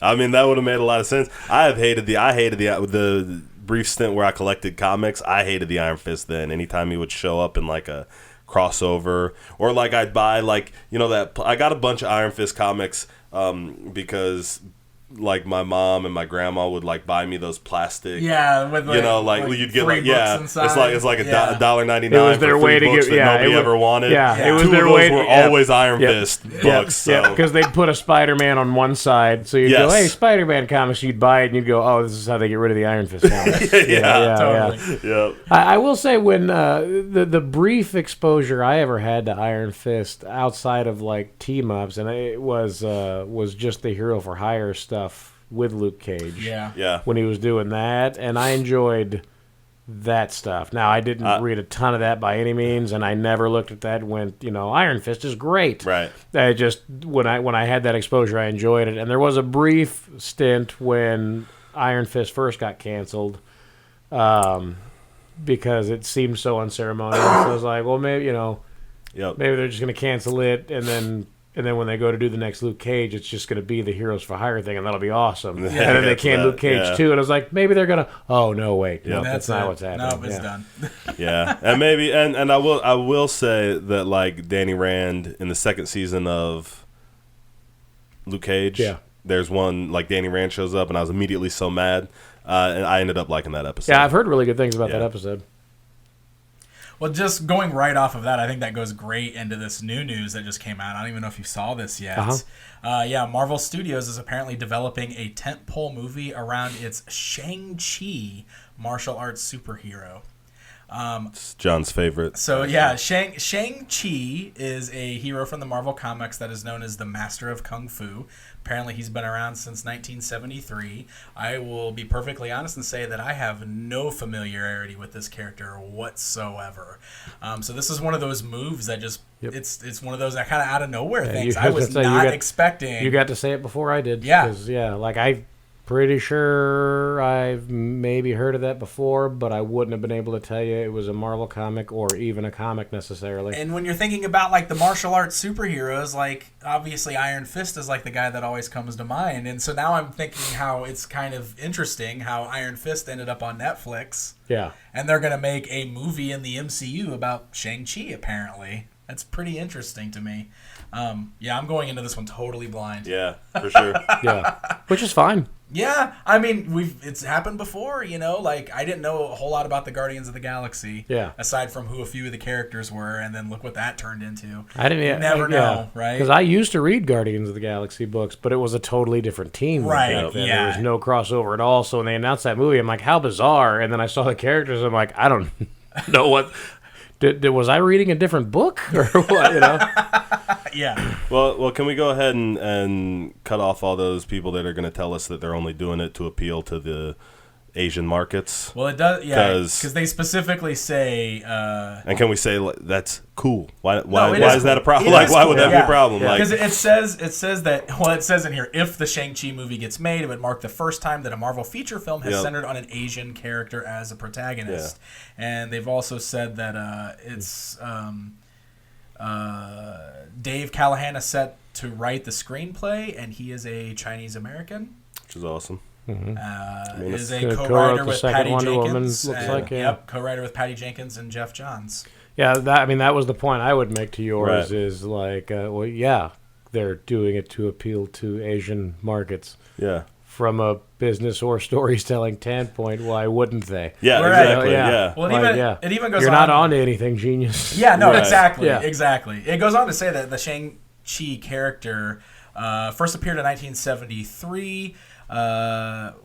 Was a strong seller for a decade amid the popularity of martial arts in the United States. Yeah. So I mean, even back then, they played right into the popularity of the culture and all that stuff. Which is perfect. I'm Yeah. cool with it. Yeah. Give me a good movie. That's all that matters, right? Give us a good movie, and I'm totally in. So that'll be interesting to see how that develops. But I think that kind of plays into something else we wanted to talk about with all of this Marvel stuff. Is this is a topic you specifically suggested, right? Yeah. What's next? What's coming up in the next phase of the Marvel Cinematic Universe? Our thoughts on what might be progressing and some of the things we might be seeing. All right, so I want to stake my claim. Okay. Right away. And I haven't seen this talked about anywhere, so we don't even know the title of the next Avengers movie, right? Right. They were always advertised, like they always kind of announced them as Avengers Infinity War Part 1 and Part 2.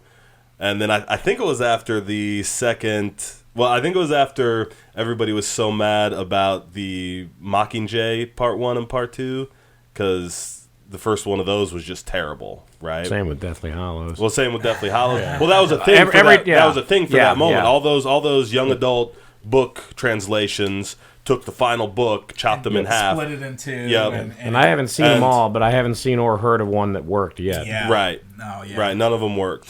And so Marvel real quick jumped on that bandwagon because everybody was like, "Oh, look, Infinity War Part 1 and Part 2. I guess we can just skip that." And Marvel was real quick like, "Oh, what? That's not what they're going to be called. That's just so you know what's going to happen. Right. Like they're each going to be standalone movies and they're each going to have their own title. But we don't know what that second title is yet." Yeah. Right?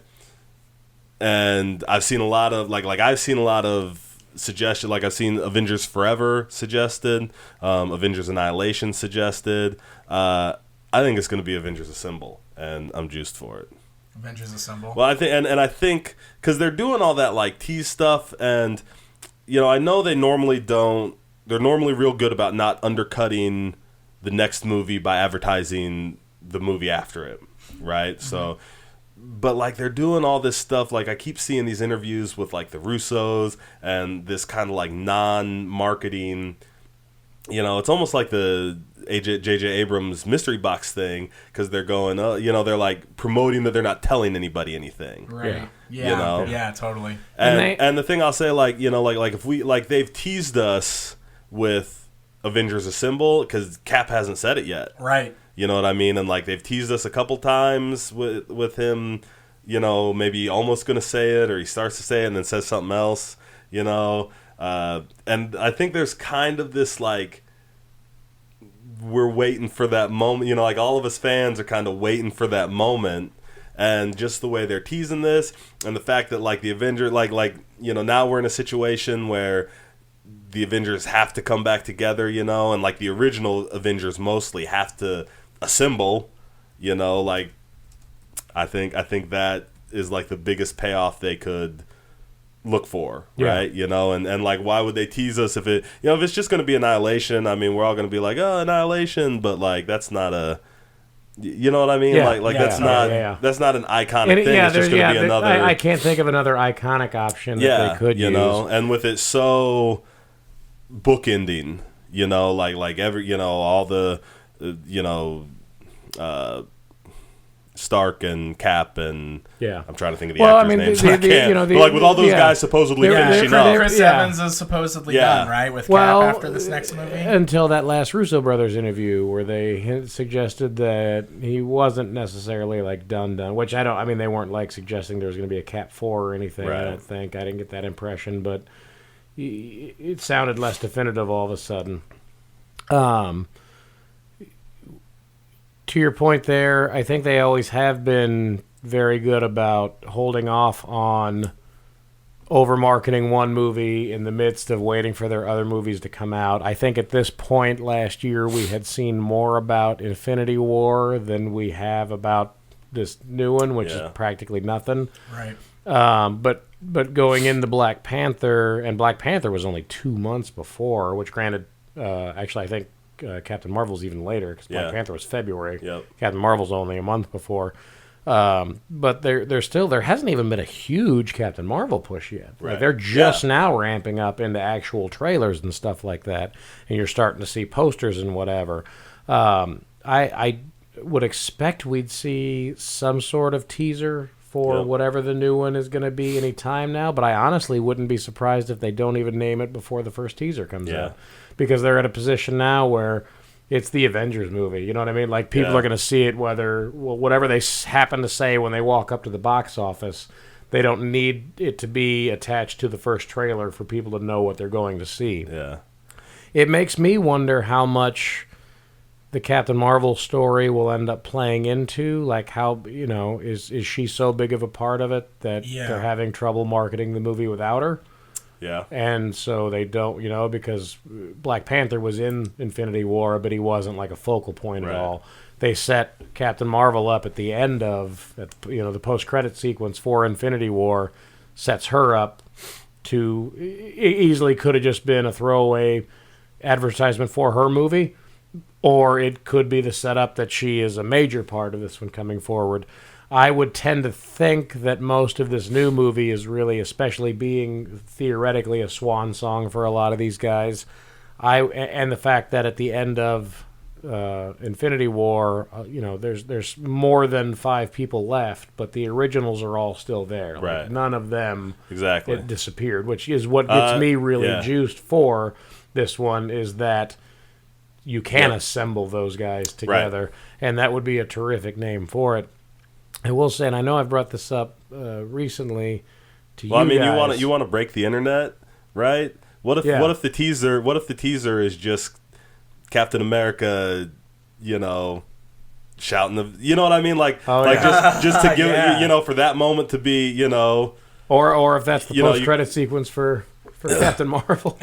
Either way, you know what I mean? Like, you want to break the internet? Give us that before the actual movie. Like, the internet will just stop. Yeah, totally. 3 days. I swear there was a point well after the first Avengers came out where they did one of those, like, retro branding things and started calling it Avengers Assemble. Yeah. Because I remember, that's not something I would make up in my head. I read it somewhere. The only question now is how definitive was it when I read it? Yeah. Because they basically were saying, like officially the new movie, instead of just being the Avengers, was going to be referenced as Avengers Assemble because it was that first. But I never actually saw that take off anywhere. I don't know that I've ever seen it on a box. Maybe that was a plan that didn't happen. You mentioned that to me, and I looked for it and couldn't find anything like that. Yeah, maybe it was. Maybe it was. I definitely didn't make it up. I'm not that smart.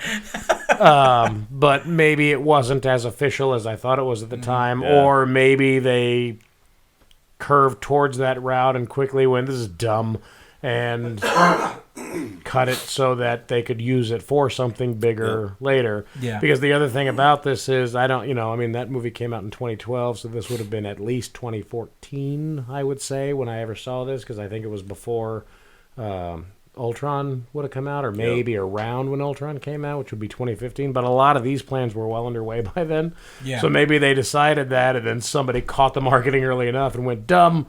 We'll use it later, Yeah. And so it's definitely very possible that it's out there, but it really makes me want to figure out what in the world my brain is doing to me with that memory there. And I think I can't. We wonder about that often. As you should. I can't think of anything I want it to be called more, Yeah. Now that you've brought that up.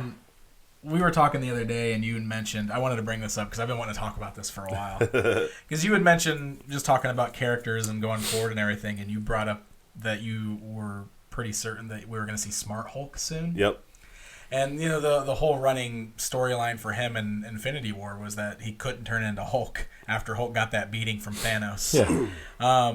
But the thing that I found super interesting right out the gate is that there were several toys released that showed Hulk breaking out of the Hulkbuster. Because there's a scene in the movie where Banner's running around in the Hulkbuster suit, and that's basically how he's fighting the bad guys in the movie, because he can't be Hulk, so he's using the Hulkbuster to fight. And a couple different toys came out depicting him breaking out, which led me to believe that maybe that was like a scene that they changed and maybe decided to hold off on, but they had already sent the materials out to the licensors. So the licensors jumped on making that as a toy, or they threw it out there as a red herring. Could go either way, really. Yeah. But specifically, there's like a new toy that literally just came out right in time for the Christmas season. That's called Hulk Out Hulkbuster, and it's just like this big, kids toy with like a Hulkbuster that blows apart and reveals an Incredible Hulk figure inside. But there's some really interesting things about it because it talks, so it's got like 20 phrases. But even the back of the box, the description says, Hulk busts out of the Hulkbuster armor and reveals that Bruce Banner has gotten in touch with his gamma side. And like he says things like the Hulk speaks coherently on this toy. And he says things like, what is it?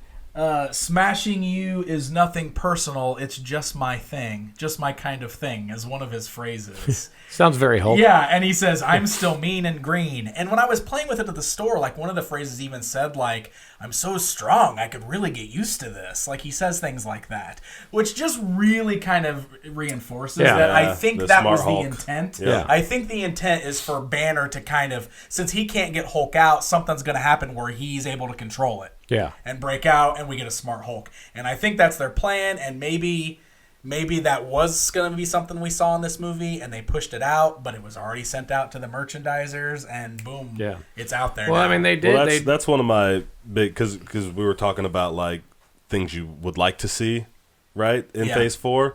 I really want to see a Hulk movie with John Hurt as Thunderbolt Ross. Who's John? Isn't he Senator Ross? No, it's John... William Hurt. William Hurt. That's what I'm. Because John Hurt is another guy, so it always confuses William me. Hurt. Yeah, William Hurt as Red Hulk as Thunderbolt Ross. That'd be, Red Hulk. that'd be amazing. They got to do that, right? Yeah. Oh my gosh, Green Hulk and Red Hulk, that'd be amazing. No Talbot though. No Talbot. Yeah. Yeah, I think that's probably a for certain thing that's happening. Yeah. Spoiled by the toys. Well, but we. For the record, I made that call without... you did, because you told me that, and I was just like, I got to tell you about this toy I saw. Yeah. And they made... We talked about, when the trailer came out, there was one of the big charge scenes clearly had Hulk in it, which they can do that pretty easily just for the trailer, just to throw people off, but...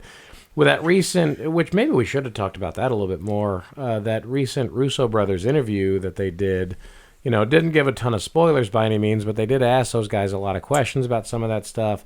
There's been a long-standing fan theory, less than a year since Infinity War came out, but there's been a fan theory that Loki didn't die at the beginning, but Banner actually has been Loki in disguise the whole time, and that's why he couldn't Hulk out or whatever, which wouldn't make sense to me anyway, because you saw enough Hulk, you know what I mean? Yeah, they did like solo scenes with Banner trying to be Hulk. Right, they wouldn't do that if that was Loki. And they flat out shot that down.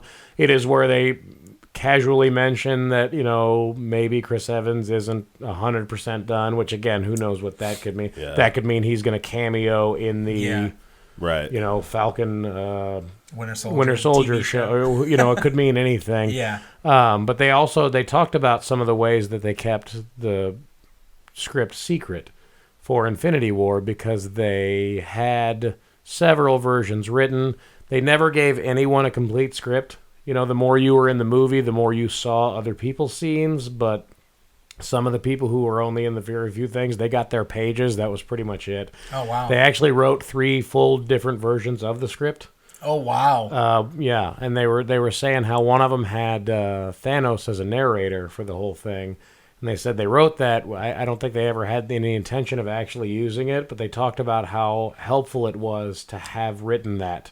Yeah, when they were putting the movie together, to have the that part of the process down. There's some really neat stuff in that interview, but that, like you said, that's kind of the marketing they're doing right now. Is they're not really marketing anything; they're just sort of making the rounds, reminding people they exist. Right. Again, not that anyone's forgotten, but there's just total silence as far as the actual promotion goes, which is giving me goosebumps. Yeah. And it's cool. I'm down with them doing. I'm a wrestler, so I'm down with them doing that. Right. Keep it kayfabe, right? There you go. Like, let's do it. Like it. But you got to have the huge payoff for that. Yeah. You know what I mean? One of the things I've loved. Like you can't I keep putting epic time scales on this. Excuse me. I've always loved First 6 months. The way the end of that movie was treated, because they wipe out. Hey, spoilers for Infinity War. They wipe out so many characters, and again, I mean, they wipe out Black Panther. You know there's going to be another Black Panther. They wipe out Spider-Man. His movie comes out a month after Infinity War. Yeah. Like, something's going to happen and they're coming back. But it's never treated that way. And not just by Marvel and the advertising, because there hasn't been much, but by the audience and the people who talk about it. There is always this sense of, even if they know it's not final, there's a sense of finality that somehow that movie produced. I think it speaks highly of how good that movie is. Yeah, for sure. And how well they did with that. That was the only source I expected to get that from going in was my kids. Yeah. Because I figure they're kids, they're not going to understand. They don't know these other movies are coming out. They're going to be bummed out. I'm going to have a talk with them. And there was two of the only people I've talked to since then that didn't care at all. Yeah. Really? Yeah. Yeah, I was like, you see that? Spider-Man died. Wasn't that a bummer? They're like, yeah. And then just... Spencer cared when it happened. He actually out loud exclaimed, "No, not Spider-Man!" And it kind of broke my heart a little bit. And I don't know if you saw. Yeah, I don't know if you saw, like, after that movie came out, but there were several pictures online of people posting of their kids bawling in the movie theater. No, I didn't. After the movie was over because their heroes died. Yeah. Congratulations, John! You're raising a couple of psychopaths. So your kids, it's a thought that crossed my mind. They're the only ones that it didn't affect. Yeah. Like, how do you guys feel? We're dead inside, Daddy.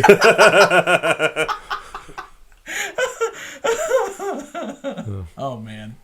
Well, hey, you taught your daughter to say she lives life quarter mile at a time. I did. Can you teach her to start telling people she's a high functioning sociopath? Yeah, I think I can. Gosh. I think I can. Text that to me. I will. Yeah. Amazing. Well, I guess we don't know exactly what the future holds, but we do know Marvelgoodyay. That's it. We can assume it's some pretty awesome movies. We'll assume Marvelgoodyay until they prove us wrong. Marvelgoodyay. All right. Well, why don't we go ahead and cap things off with a couple questions from our listeners / viewers, our fans. I don't Writer know. I don't know what to call guys, them. internet peoples, fellow geeks. For those of you out there who are listening or watching this, we do have a Facebook page. Just search facebook.com/GeekEasyPodcast or do a search for Geek Easy Podcast. You'll find us. We always put up a thread asking for your questions, and we choose a couple of them to answer on every episode. So that's where we got these only the questions. ones that make us look good, though. All right, let's go ahead and kick things off with a question from David Chambers, who says, what is your most anticipated movie in the superhero / sci-fi genre in the last part of 2018 and into 2019? Do you guys foresee a sleeper hit? For me, I think Aquaman is going to garner the same respect that Wonder Woman had. And if the solo DC films do well, do you think they will try their luck again with Justice League, or would it be better to leave the team-up movies alone? I don't want to speculate on WB right now because of it's like the Marvel universe right now is a world of possibility we don't know much about. The WB world right now is a world of possibility we know way too much about. Like, they've talked about 50 things happening, and most of them aren't gonna. The few that are, we know we're getting at least one Joker movie. Scares me a lot. Yeah, what do we think about the stuff we've seen for the Joaquin Phoenix Joker movie? It's so weird because I'm so against the idea of just like making a random Joker movie, especially like let's tell the origin of the Joker. Yeah. Nobody needs that. Yep. Nobody needs that. It feels like the Rob Zombie Halloween to me.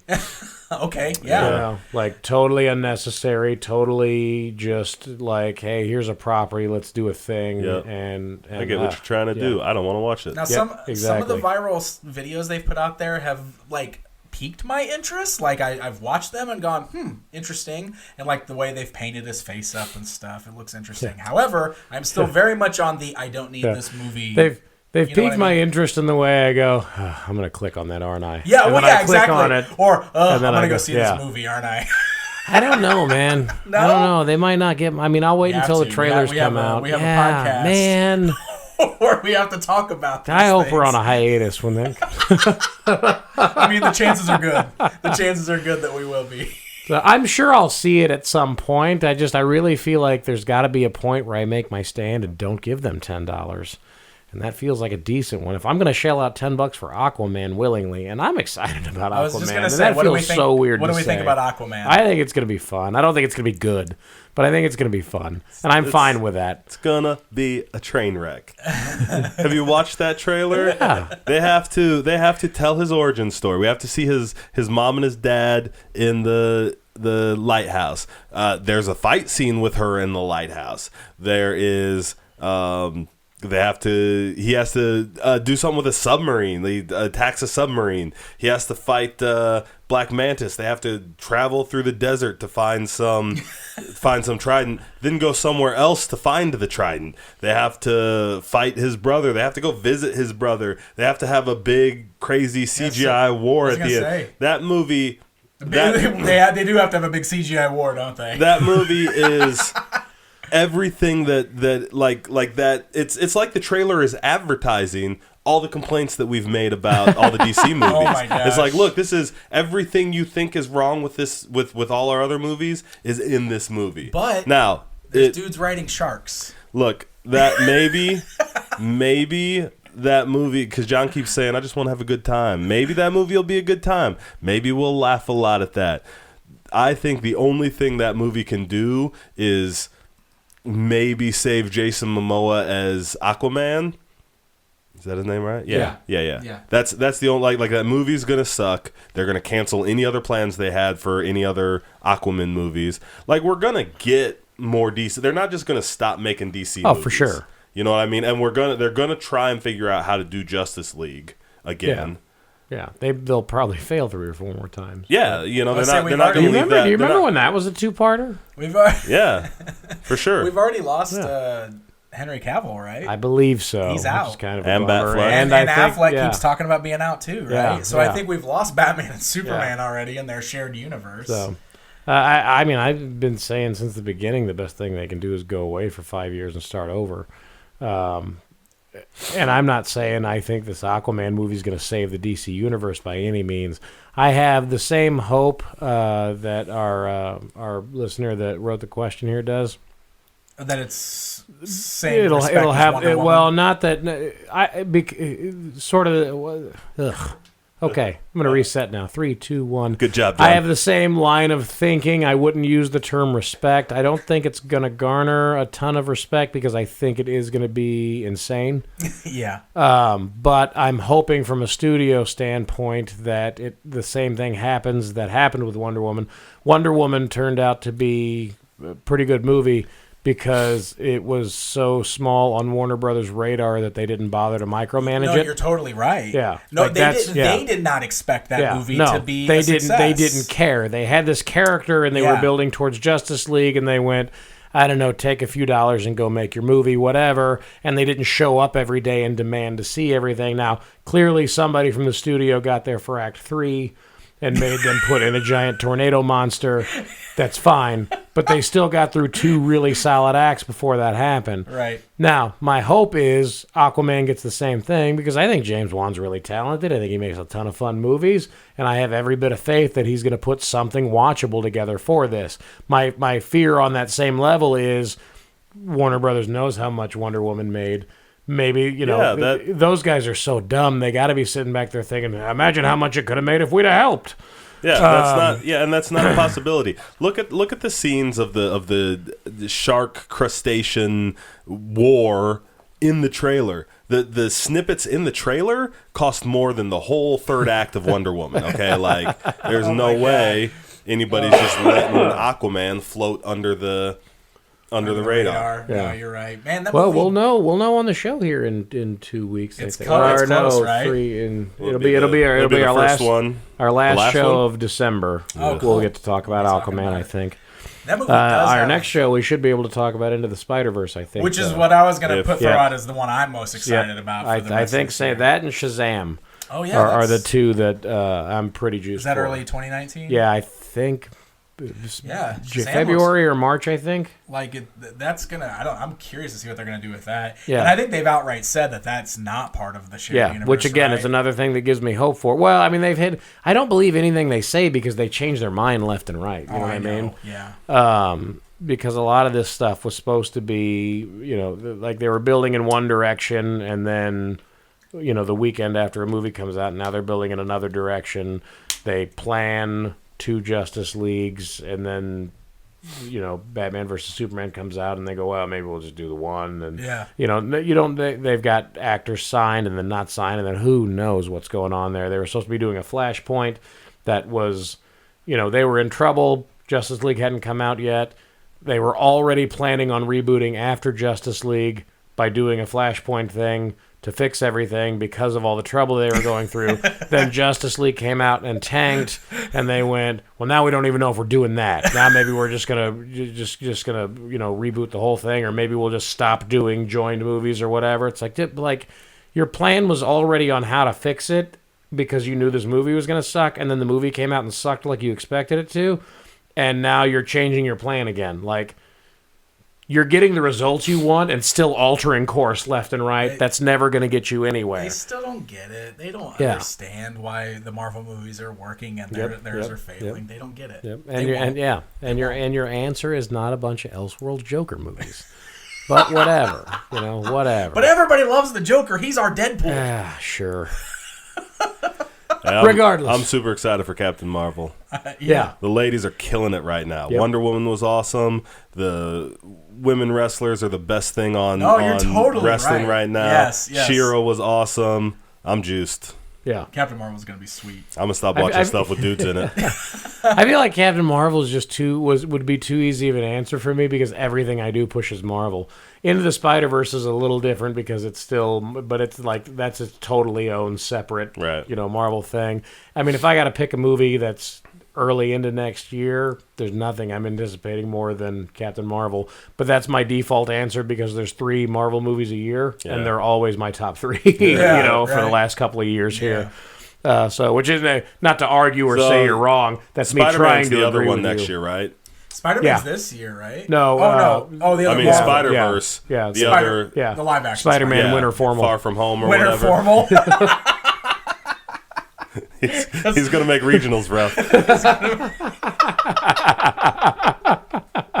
Oh my god, that's amazing. All right, the next question should be fun for 2 guys here that don't collect toys. John Shiro asks, if you could revive any toy line from the 80s or 90s and have it pick up exactly where it left off when it was canceled, what would it be? I'll let you guys go. I'll go because I've got mine. All right, go. I can't say like exactly where it left off. I could say like from where I left off with it.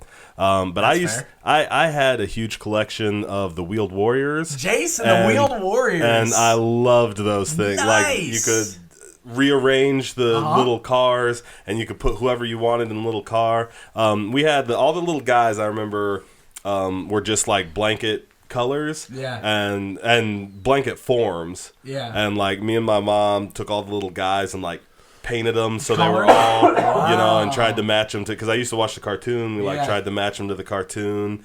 And I had like the big base that they went in, and yeah. Your answer's better than mine. Okay, you got anything, John? Well, my problem with the question is a lot of the stuff I would answer with, like I was into a lot of the, the very mainstream stuff. Yeah. So the first things that come to my mind are Transformers and Teenage Mutant Ninja Turtles, but those have both continued on. Those never stopped. Exactly. So it's like that's not the right answer. So my best answer for this question is to go, instead of specifically answering this question, can I just say, hey, you remember this thing that I liked? It was called Mask. And I really dug those action figures. Hey, if the that ones that Mask came with the movie, vehicles and everything. If that Mask movie actually happens, we might actually get some new Mask toys. Theoretically. Hasbro owns that property. Yeah. So. Well, but it's one of those like that. They're another one. They announced 6 different movie lines like 5 years ago, and I haven't seen anything about them since. Nothing's happened. But I was always a big fan of those. They were like the perfect hybrid of G.I. Joes and Transformers. Which were 2 of my other favorite lines, and so I thought those were really cool. I was watching an episode of the Goldbergs the other day, and it was one of the new season ones. It was the one about the Toys R Us shopping spree thing you could win, and they were showing a bunch of those old commercials, and they showed that Boulder Mountain one. I'm like, I had that. I forgot that existed. That's awesome. And that was one of my play sets, So that sort of gave me that. And then I saw this question shortly afterwards, and so the only thing that keeps popping into my head is Mask. Now, I don't remember where they left off, so it's hard for me to specify that that's what it was. But that's my obscure thing that I dug that I would like to see more of. My answer is super boring and super typical of me because I just want the original Masters of the Universe line to continue. Not modern versions with all the articulation. I want them to pick up with the 5.5 line built exactly the same way and continue with all the stuff we were supposed to get that never came out.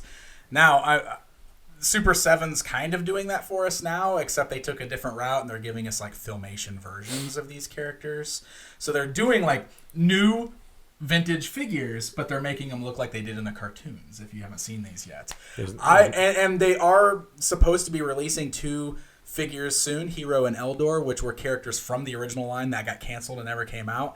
When those happen, that's going to complete this for me, but I want them to continue doing that because there was like supposed to be a whole bunch more characters that we never got, and I want those now. I want those to complete my vintage collection. So that's my answer. I know it's typical of me, but hey, that's who I am.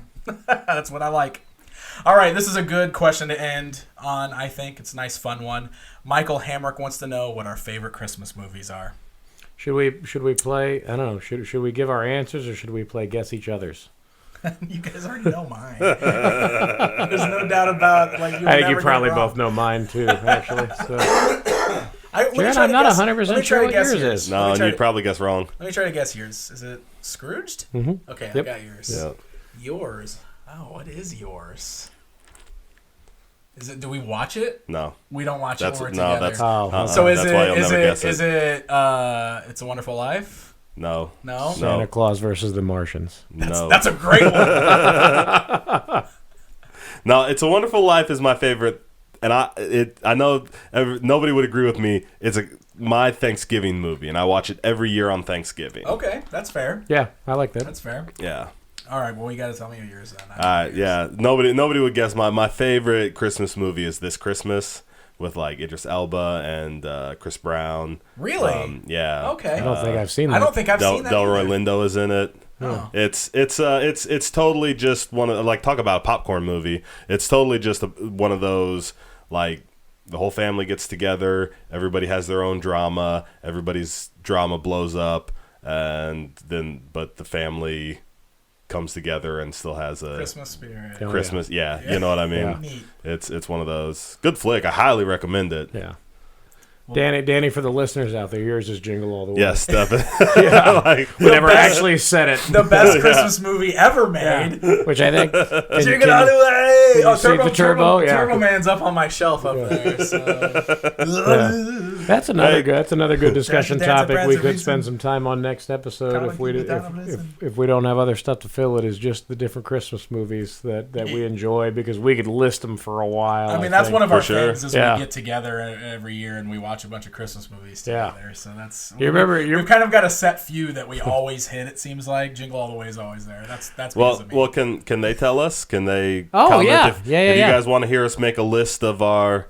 We could just do like if we each do a top 10 list and see how they all match up. That would be interesting. Yeah, that could be fun. Let's do that.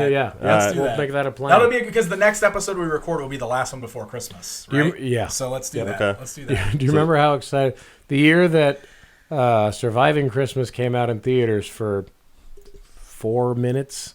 I think. I don't even think they played it a whole time through. Yeah. It was so cool. It's that Ben Affleck Christmas movie. Yeah. The dysfunctional Ben Affleck Christmas movie. And it came out in like November, and I wanted to go see it, and it was just gone. And like just 2 days before Christmas, like new movies come out on Tuesdays, I think, on DVD, and I think Christmas was probably like a Thursday that year. But I happened to be in Walmart either with you or on the way to your house, Jaron. And on the way to my house because you showed up with it. That movie was just there. I'm like, this just hit theaters 2 weeks ago. Right. What in the world? So I bought it, and I went over, was super excited. I'm like, he's going to think I've lost my mind. But I walked in super excited. I showed it to him, and then he got super excited. That's awesome. Sweet. All right. That's how much we love Christmas movies. We do enjoy them very much. Well, thank you guys very much for the questions. We always appreciate it. And again, if you guys ever have questions you want to throw our way, just go over to our Facebook page. Just look for a post. I always put one up the week that we record, and you can post your questions there, and we'll choose a few of them to answer here on the show. And I think that's going to wrap up our episode, guys. Awesome discussion today. Yeah. It was a lot of fun. So thanks again for getting together so we can do this. Always love talking to you guys about the stuff and geeking out, even when we don't agree about things. I think that makes it even more interesting. I like it. All right, guys. Well, if you are listening to this show, you want to download the audio version if that's your preferred method. You can find us on multiple different formats out there. We're on iTunes. We're on Google Play. We're on Stitcher. We're on Podbean. Any of your desired apps should have us to download. And, of course, we are also available in video form on YouTube. So it would help us out a lot if you can go over there and hit that subscribe button, like the videos. And, of course, if you're on any of those podcasting apps, rate us, review us, all that good stuff, because it helps spread the word and get us out there. Yeah, and tell your friends. Definitely. Get people listening and get the questions flowing in, get the interaction going, because that's we want to talk about what you guys want to hear about, and the only way we know that is if you let us know. So keep in touch. Absolutely. All right, guys. Well, until next time, take care, everybody.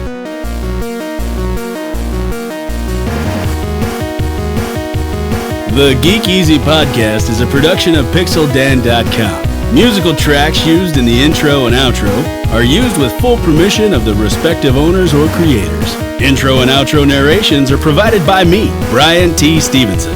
PixelDan.com's The Geek Easy Podcast is provided for entertainment purposes only.